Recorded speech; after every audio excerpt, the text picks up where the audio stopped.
Mitch Berman is a producer/director who has worked mainly in reality television. He has plenty of experience from shows like Conviction Kitchen, Style by Jury, and most recently on YTV, Extreme Babysitting. We sat down to talk to Mitch about his career.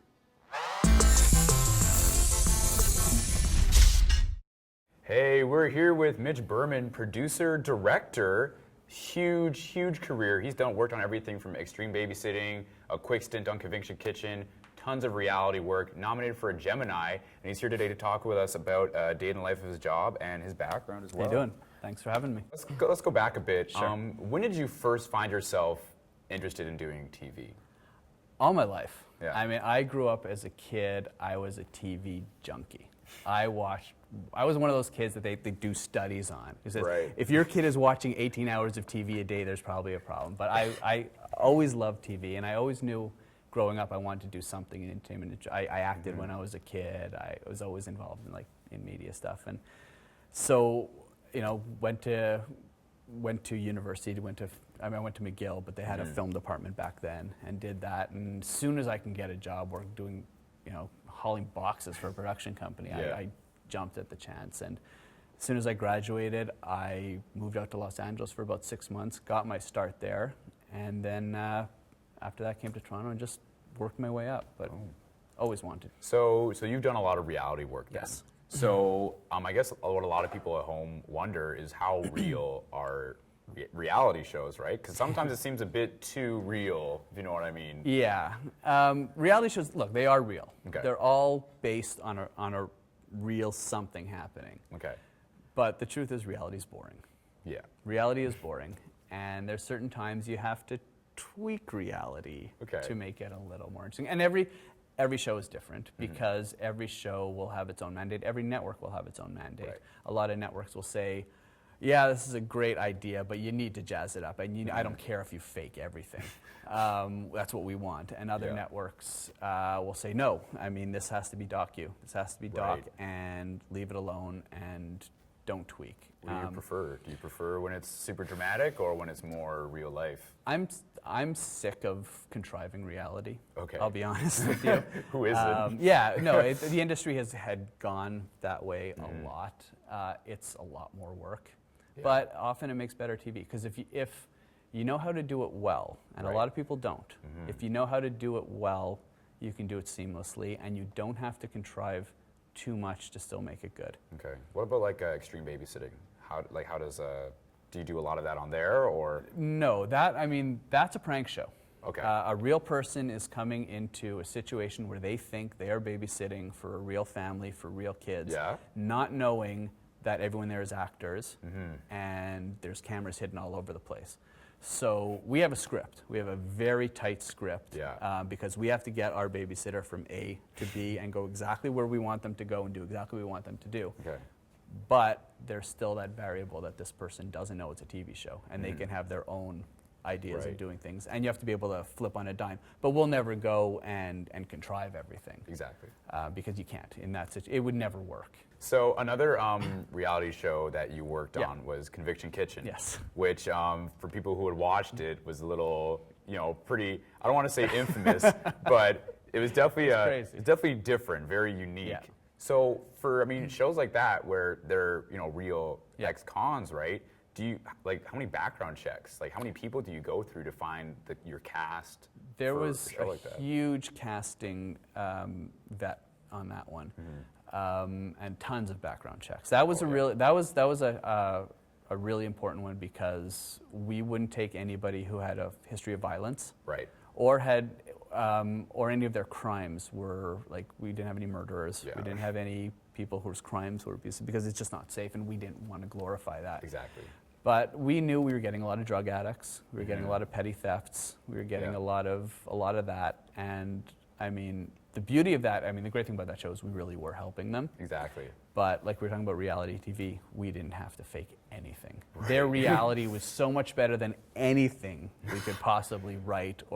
And the key to doing a show like that is knowing what you're working with and putting them in the right situation where you'll get something. If you know two people have a really toxic relationship and you want to get some fireworks, well, you just so happen to have them work together, and then they'll do it from there. Uh-huh. So that was a great show because it's like those characters.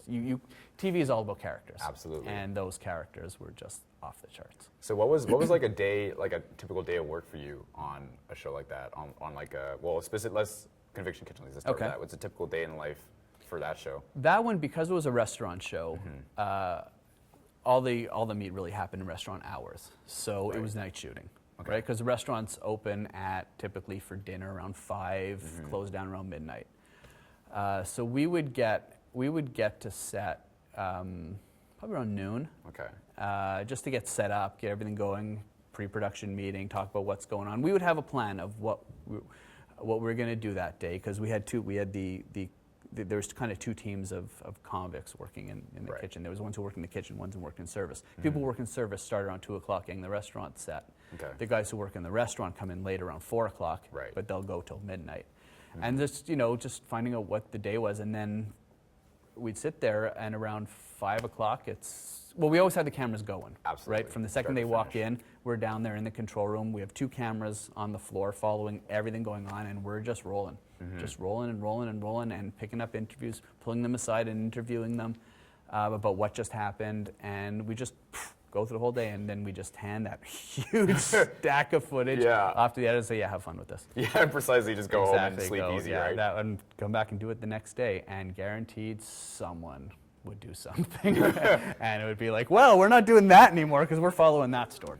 Do you see any kind of like the future of like reality TV? Because reality TV is not exactly like a new phenomenon, but I think is it true that in recent years it's kind of ballooned like hugely a lot, where you have almost entire channels dedicated to just reality TV? Do you think that's like a good thing, or where do you think you see that going? Well, it's a good thing because reality TV is popular. Because let's face it, reality TV is around for 2 reasons. It's cheap to make, cheaper than doing dramatic, and people love it. Yeah. The numbers, look at the numbers, The Voice, #1 show on TV. It's not a drama, right? Survivor's been around.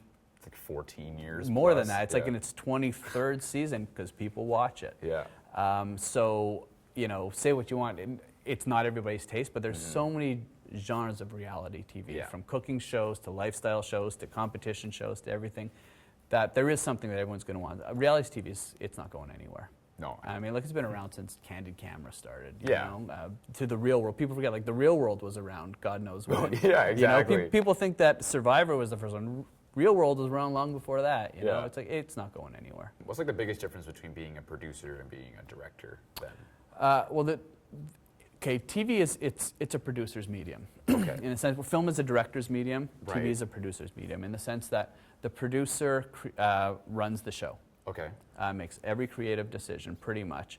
They're there from pre-production to production, post-production, sitting in the edit suite. It's their vision. Right. The director is hired to carry out the vision. So I will hire a director to go on set and shoot something the way I want it. Now they're directors. They have creative freedom to do it.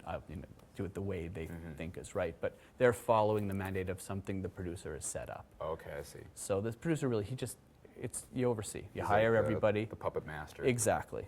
Thanks for coming on the show, man. Well, thanks for having me. Absolutely. Have a safe drive home. Thank you. I think I'm going to walk.